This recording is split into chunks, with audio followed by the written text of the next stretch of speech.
Olá pessoal, tudo bem? Na aula passada nós conversamos, portanto, a respeito de alguns conceitos introdutórios do direito sucessório. Então a gente viu o que é sucessão, vimos, algumas classificações do direito sucessório. Então nós vimos que nós temos uma sucessão que pode ser uma sucessão legítima, disposta pela lei.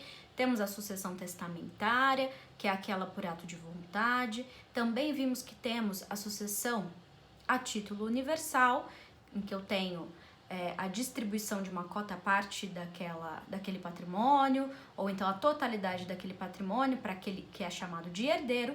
E vimos também a sucessão a título singular, que ocorre quando há estabelecimento de um legado, em que o testamento deixa ali um legado para uma determinada pessoa, ou seja, um bem específico da herança para aquele que vai ser chamado de legatário, certo?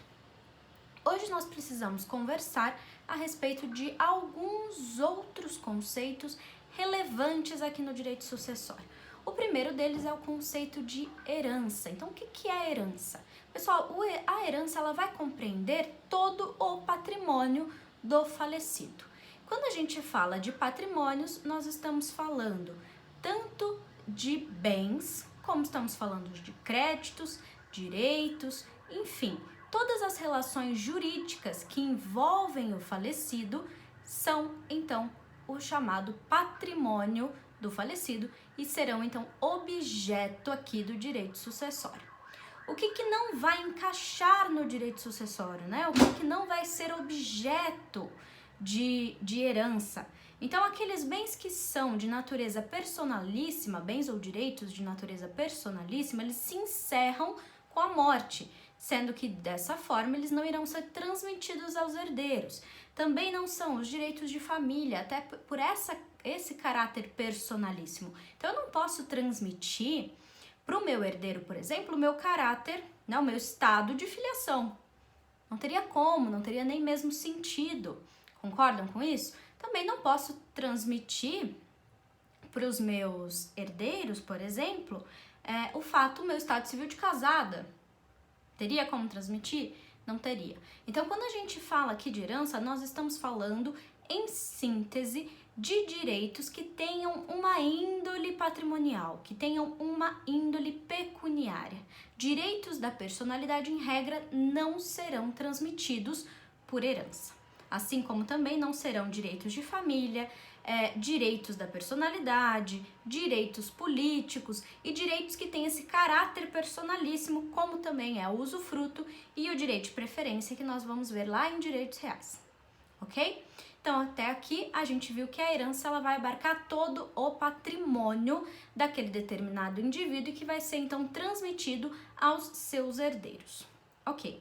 O que mais que a gente precisa conversar além de objeto da herança, Então, além dessas questões relativas ao objeto da herança, nós precisamos conversar sobre algumas características dessa herança.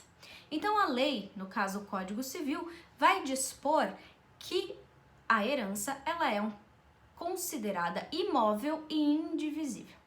Qual que é a importância disso na prática?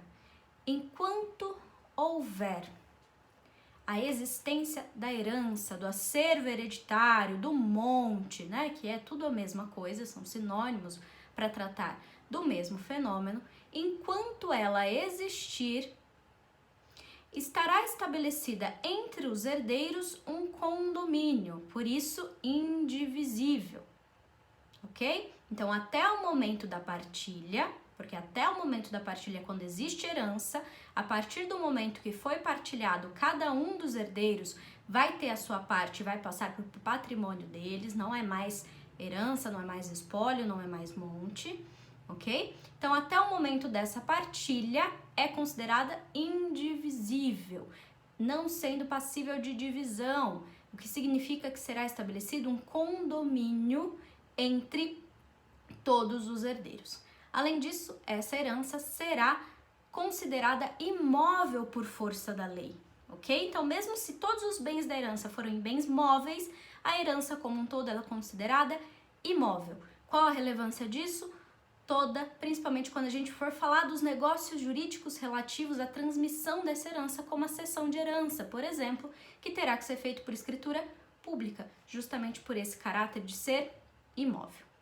Tranquilo? Além disso, pessoal, a herança, ela é uma universalidade de direito, ou seja, é um conjunto de bens que a lei dá uma destinação específica, né? Então não é apenas o testador que vai escolher a destinação específica dessa herança, mas a lei já dá a esse conjunto de bens uma destinação já prevista em lei. Certo? Tranquilo até aqui? Outro detalhe, pessoal, que a gente precisa conversar é sobre a transmissão dessa herança. Então, como ocorre a transmissão? O direito sucessório brasileiro estabelece uma ficção jurídica que a gente chama de droit de Sazine, né? E o que é uma ficção jurídica? Ficção jurídica é aquilo que a gente sabidamente tem conhecimento que não é verdade, mas a gente estabelece que é. Então, há essa ficção jurídica de que a transmissão da herança ocorre no momento da morte. A gente sabe que não é verdade, porque a transmissão efetiva vai se dar após todo o procedimento do inventário, quando houver a partilha daqueles bens. Então, só lá ao final do processo, tendo a partilha dos bens, que a gente tem a transmissão efetiva. Mas qual que é a ideia da gente ter essa ficção jurídica, então, de que será transmitido no momento da morte, na abertura da sucessão, né? Então, o momento da morte a gente chama aqui, em direito sucessório, de abertura da sucessão. Por que eu considero isso? A ideia, pessoal, é que o patrimônio não fique sem um titular. Esse droit de Sazine, essa ficção jurídica de transmissão no momento da morte, ela veio lá do direito medieval justamente para evitar que os bens ficassem sem titulares e, por ficar sem titular, pudessem de alguma forma ser recolhidos pela coroa, né? Então poderia o rei ir lá e tomar aqueles bens. Então, para evitar esse tipo de situação, mesmo que o herdeiro tivesse a léguas e léguas de distância do falecido, a gente considerava que a transmissão ocorria ali no momento da morte, justamente para que esse patrimônio não fique no que a doutrina vai chamar de acéfalo, ou seja, sem um titular. Então, se não tem titular, teria esse problema de poder o Estado, vamos dizer assim, né, colocar a mão. Agora, por conta dessa ideia do droit de Sazine, a gente vai considerar que a transmissão foi feita no momento da morte. Então, naquele momento, já considera-se transmitida a herança aos seus herdeiros. Tudo bem? E o local de transmissão? Então, a gente já sabe que a transmissão da herança vai ocorrer no momento da morte. Mas e o local? Onde que ela ocorre?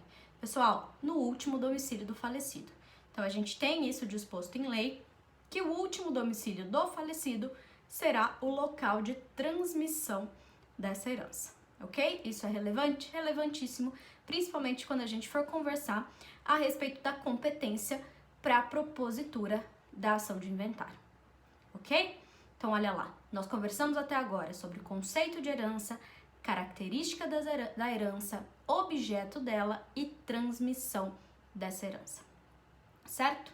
Para a gente terminar alguns últimos conceitos relevantes, nós precisamos tratar agora de um conceito que está relacionado com a herança, que é o conceito de legítima. O que é legítima?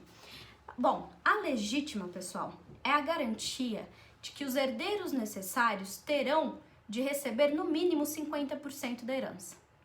Falei agora um monte de coisa que ninguém sabe do que eu estou tratando, né? Tudo bem, a legítima vai ser essa garantia de que 50% da herança vai para esses herdeiros necessários. Mas quem são então esses herdeiros necessários? Olha lá, herdeiro necessário, pessoal, são os ascendentes, descendentes ou cônjuge, companheiro do falecido, são chamados herdeiros necessários. Cuidado só com o companheiro, que apesar de eu ter colocado ele aqui como herdeiro necessário, isso não é pacífico na doutrina, ok? Porque o Código Civil vai falar apenas em ascendente, descendente e o cônjuge, havendo uma ampla discussão a respeito da colocação do companheiro ou não. A meu ver, no meu entendimento, o companheiro deveria sim ser tratado como herdeiro necessário, até mesmo pela equiparação aí da união estável ao casamento, e que a gente vai ver mais pra frente que isso teve reflexos no direito sucessório, tendo o STF inclusive considerado inconstitucional o artigo 1790 do Código Civil, que trazia justamente uma sucessão, digamos assim, entre aspas, né, uma ordem de vocação hereditária diferente para o companheiro. A gente teve esse artigo declarado inconstitucional e hoje é aplicado o 1829 tanto para questões relativas a sobrevivente cônjuge ou sobrevivente companheiro, certo? Então, cuidado com isso, né? Mas então vamos voltar nisso. A legítima ela vai ser então a garantia de 50% da herança em relação quando existir herdeiros chamados necessários, ascendente, descendente e cônjuge, ok? Na presença desses herdeiros, caso eu vá vir a fazer um testamento, eu só poderei dispor de metade do meu patrimônio, porque metade será parte disponível, a outra metade será legítima. Esse foi o sistema que o Brasil adotou. Em outros países, existem países, por exemplo, em que não há necessidade de deixar nada, zero, para esses herdeiros, né, para esses tipos de herdeiros. Mas aqui no Brasil não foi o sistema adotado por nós. Nós adotamos esse sistema em que há a chamada legítima, que é esse 50% que não vai poder ser tocado, né, não vai poder ser, então, disposto por parte do testador. Ok? Certo? Bom, pessoal, então aqui nós conversamos hoje um pouquinho a respeito do que é herança, seu objeto, forma de transmissão e conversamos também sobre legítima e herdeiros necessários. Cuidado com o detalhe, quando a gente fala de herdeiros, ok? Porque se eu falar herdeiros legítimos, eu estou falando dos herdeiros tratados pela lei. Herdeiros necessários são apenas ascendente, descendente, cônjuge ou companheiro, com essa ressalva do companheiro. Herdeiros legítimos é um grupo maior de pessoas do que o dos herdeiros necessários. Nos herdeiros legítimos eu tenho ascendente, descendente, cônjuge, companheiro e os colaterais até o 4º grau. Então eu tenho mais pessoas, ok? Cuidado porque às vezes a nomenclatura confunde. Você pensa, bom, a legítima é dos herdeiros legítimos. A legítima é dos herdeiros necessários. Então cuidado com isso, porque eu sei que aqui a terminologia é um ponto fulcral para a gente conseguir entender e muitas vezes esses termos podem ser confusos, certo?